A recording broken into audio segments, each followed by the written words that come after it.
Hello friends, welcome back to our channel RelishTheCurry. இன்னைக்கு நாம பார்க்க போற ரெசிபி ஒரு கேரளா ஸ்பெஷல் மீன் பொள்ளிச்சது. ஃபிஷ் உங்களுக்கு பிடிக்கும்னா கண்டிப்பா இந்த ரெசிபியை நீங்க ட்ரை பண்ணி பாருங்க. மீனை லைட்டா வறுத்து காரசாரமான மசாலாவோட வாழை இலையில வச்சு மடிச்சு சுட்டு எடுக்கணும். அவ்வளோ அசத்தலாக இருக்கும். அந்த டேஸ்ட்டை கண்டிப்பாக வெறும் வார்த்தையால் மட்டும் சொல்லிட முடியாதுங்க. இதை சிம்பிளாக வீட்டிலே எப்படி பண்ணலான்னு இந்த வீடியோவில் பாருங்கள் வாங்க. இதுவரை நம்ம சேனலை சப்ஸ்கிரைப் பண்ணலைன்னா கீழே இருக்கிற சப்ஸ்கிரைப் பட்டனை கிளிக் பண்ணுங்கள். கூடவே அந்த பெல் ஐக்கானையும் ப்ரெஸ் பண்ணுங்கள். நான் புதுசாக வீடியோஸ் போடும்போது உங்களுக்கு நோட்டிஃபிகேஷன்ஸ் வரும். மீன் பொள்ளிக்கிறதுக்காக நான் 2 முழு மீன் க்ளீன் பண்ணி எடுத்து வச்சுருக்கிறேன். ஜென்ரலாக கேரளாவில் கரிமீன் தான் பொள்ளிப்பாங்க. நான் இப்போ அயில மீன் 2 எடுத்துருக்கிறேன். எந்த முழு மீன் வேணாலும் நம்ம யூஸ் பண்ணிக்கலாம். இப்போது இந்த மீனில் மசாலா தடவி வைக்கிறதுக்காக நான் 1 டேபிள் ஸ்பூன் சில்லி பவுடர் எடுத்துருக்கிறேன். கூடவே 1 டீஸ்பூன் நல்ல மிளகுத்தூள், 1/2 டீஸ்பூன் மஞ்சள்தூள், தேவையான அளவு உப்பு சேர்த்துக்கிறேன். 1 டீஸ்பூன் லெமன் ஜூஸும் இதோட நான் சேர்த்துக்கிறேன். நல்ல பிரைட் கலருக்காக நான் 1 teaspoon Kashmiri chilli powder add பண்ணிக்கிறேன். இப்போ இந்த மசாலாவை நல்லா மிக்ஸ் பண்ணிக்கிறேன். கொஞ்சம் தண்ணி சேர்த்து மிக்ஸ் பண்ணிக்கிறேன். அப்போ தான் மீனில் தடவை வசதியாக இருக்கும். மீனில் மசாலா தடவுறதுக்கு முன்னாடி மீன் மேலே இந்த மாதிரி நிறைய கட் பண்ணிடுங்க. அப்போ தான் நம்ம மீன் மேலே தடவுற மசாலா மீனுக்குள்ளே நல்லா பிடிக்கும். இப்போ பார்த்தீங்கன்னா மீனில் ஃபுல்லாகவே மசாலா தடவியாச்சு. ஃப்ரண்டில் பேக்கில் 2 சைட்லேயுமே நான் நிறைய மசாலா பரட்டியிருக்கிறேன். உள்ளேயுமே நல்ல மசாலா பரட்டியிருக்கிறேன். இதை ஒரு 15 to 30 நிமிஷம் வரைக்கும் நம்ம ஊற வச்சுக்கலாம். மசாலா சேர்த்து மீனை பொள்ளிக்கிறதுக்கு முன்னாடி இந்த மீனை நம்ம லைட்டாக வறுத்தரலாம். அதுக்காக 1 டேபிள் ஸ்பூன் தேங்காய் எண்ணெயை நான் ஒரு பேனில் ஊற்றிக்கிறேன். கொஞ்சம் கருவேப்பிலை நான் அதில் சேர்த்துக்கிறேன். கருவேப்பிலை நல்லா பொரிஞ்சதும் நம்ம மசாலா பரட்டி வச்சுருக்கிற மீனை அதில் சேர்த்துக்கலாம். 2 பக்கமும் இதை நம்ம ஈவனாக குக் பண்ணணும். ஆனால் இது ஃபுல்லாக குக் பண்ண தேவையில்லை. ஒரு 70 to 80% நம்ம குக் பண்ணால் போதும். இப்போது ஒரு பக்கம் குக் ஆகிடுச்சு.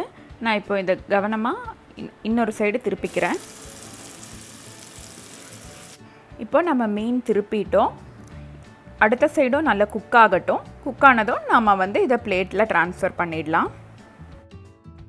மீன் இப்போது பார்த்திங்கன்னா 2 பக்கமுமே நல்லா ரோஸ்ட் ஆகிடுச்சு. இதை நம்ம பிளேட்டில் இப்போ ட்ரான்ஸ்ஃபர் பண்ணிடலாம். பார்த்திங்கன்னா மசாலா எல்லாம் நல்லா உள்ளே இறங்கி மீனும் நல்லா ரோஸ்ட் ஆகிருக்கு. அடுத்த மசாலா ப்ரிப்பேர் பண்ணுறதுக்காக அதே பாத்திரத்தில் நான் வெங்காயம் சேர்த்துக்கிறேன்.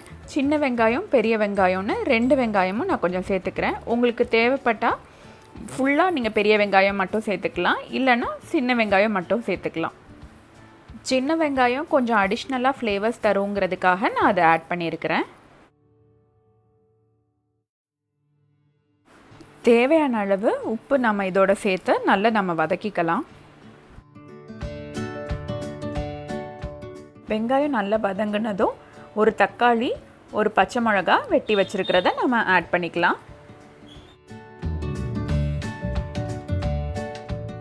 பொடியாக நறுக்கி வச்சுருக்கிற இஞ்சி பூண்டு 2யும் நான் இதோட சேர்த்துக்கிறேன்.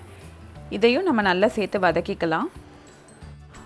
இஞ்சி பூண்டு பேஸ்ட்டை விட இப்படி நம்ம இடித்து சேர்த்திங்கன்னா வாசனை ரொம்ப நல்லா வரும். அதுக்காக தான் நான் இப்படி சேர்த்துருக்கிறேன்.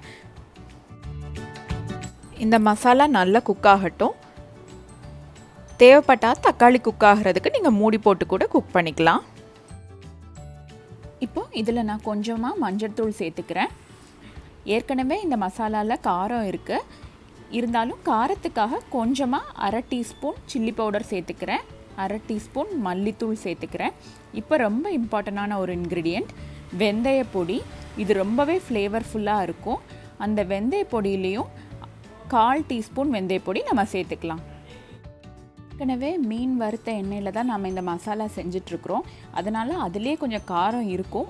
தேவைப்பட்டால் நீங்கள் அதுக்கேற்ற மாதிரி அட்ஜஸ்ட் பண்ணி இந்த மசாலா பொடிஸ் எல்லாம் போட்டால் போதும். மசாலா வறண்டு வரும்போதே ரொம்ப வாசனையாக இருக்குது.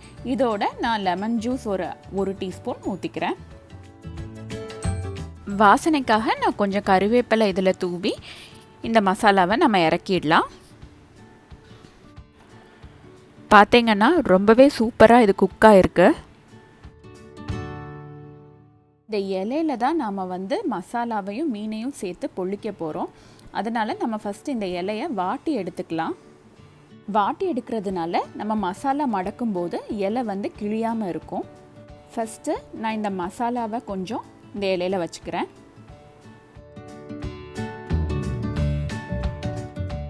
இப்போ இந்த மசாலாவுக்கு மேலே நம்ம வறுத்து வச்சுருக்கிற ஒரு மீனை வச்சிடலாம். வச்சுட்டு அதுக்கு மேலேயும் நம்ம கொஞ்சம் மசாலா வைக்கணும்.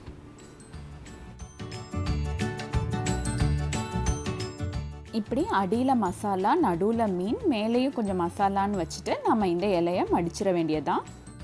மசாலா எதுவும் வெளியே வந்துடாத மாதிரி இந்த இலையை நம்ம கவனமாக மடிக்கணும். நூல் இல்லாட்டா நார் வச்சு இந்த நம்ம இலையை நம்ம கட்டி வச்சுக்கலாம்.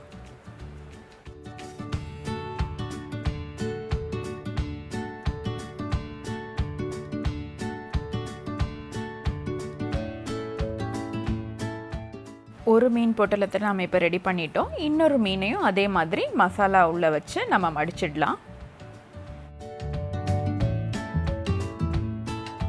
இப்போ நாம் இந்த மசாலா மீன் பொட்டலத்தை தான் சுட்டு எடுக்க போகிறோம். அதுக்காக 1 டேபிள் ஸ்பூன் தேங்காய் ஊற்றிக்கிறேன். இதை தான் நம்ம மீன் பொள்ளிக்கிறதுன்னு சொல்லுவாங்க. நம்ம 2 பொட்டலத்தையும் நம்ம அந்த பேனில் வச்சுருவோம். வச்சுட்டு இதை நம்ம மூடி வச்சு ஒரு 5 நிமிஷம் குக் பண்ணிக்கலாம். ஒரு பக்கம் நல்ல ரோஸ்ட் ஆன உடனே இதை நம்ம கவனமாக திருப்பி போட்டு அடுத்த பக்கத்தையும் நம்ம ரோஸ்ட் பண்ணி எடுக்கணும். ஜென்டலாக இதை நம்ம ப்ரெஸ் பண்ணி விட்டுக்கலாம்.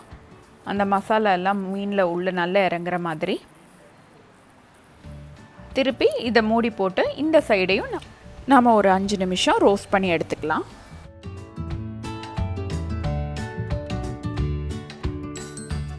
இப்போ நம்ம மீனை சூப்பராக பொள்ளிச்சு எடுத்தாச்சு. இதை நம்ம இப்போ கட் பண்ணி ஓப்பன் பண்ணி பார்த்துடலாம் எப்படி வந்திருக்குன்னு. திறக்கும் போதே அவ்வளோ வாசனையாக இருக்குது. அந்த வாழை இலையோட வாசனையும் அந்த மசாலா மீனோட சேர்ந்து கலந்து வர நல்ல வாசனையும் சூப்பராக இருக்குது. இப்போ இதை நாம் கொஞ்சம் டேஸ்ட் பண்ணி பார்த்துடலாம். ரொம்பவே ஜூஸியாக வந்திருக்கு. டேஸ்ட் சீரியஸாக சான்ஸே இல்லை. ரொம்பவே சூப்பராக வந்திருக்கு. கண்டிப்பாக இதை நீங்கள் உங்கள் வீட்டில் செஞ்சு பாருங்கள். உங்களுக்கு நிச்சயமாக இது பிடிக்கும். இதே மாதிரி வேறு நிறைய இன்ட்ரெஸ்டிங்கான ரெசிபீஸுக்கு மறக்காமல் நம்ம சேனலில் சப்ஸ்கிரைப் பண்ணுங்கள், லைக் பண்ணுங்கள், கமெண்ட் பண்ணுங்கள், உங்கள் ஃப்ரெண்ட்ஸோடு ஷேர் பண்ணுங்கள். தேங்க்ஸ் ஃபார் வாட்சிங் ரெலிஷ் த கரி. தேங்க்யூ.